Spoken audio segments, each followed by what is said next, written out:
సమాచార సేకరణలో గాని అనునిత్యము వీళ్ళకి జాబ్ చార్ట్ అంటూ కూడా కేవలం ఒక 8 గంటలు పనిచేయాలంటే 24 గంటలు కూడా పనిచేస్తున్నటువంటి ఎవరన్నా ఉద్యోగులు ఉండారంటే గనక ఎస్ఎస్సీలో పనిచేసేటువంటి ఉద్యోగులే వీళ్ళు కష్టపడుతున్నారు.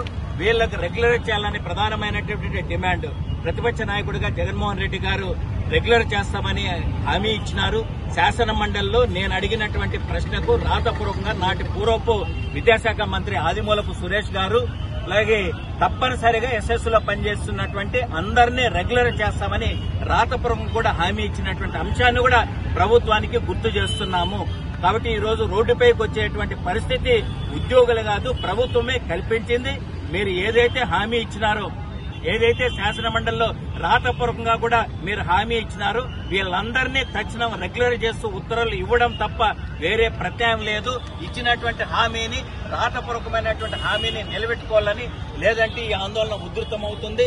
అందరం కూడా ఏకమైతాం. ఖచ్చితంగా డిమాండ్లు పరిష్కరించేంత వరకు కూడా ఈ ఉద్యమానికి సంపూర్ణ సహకారము, మద్దతుతో మేము కూడా వీళ్ళ వెంట నడుస్తాం. Thank you.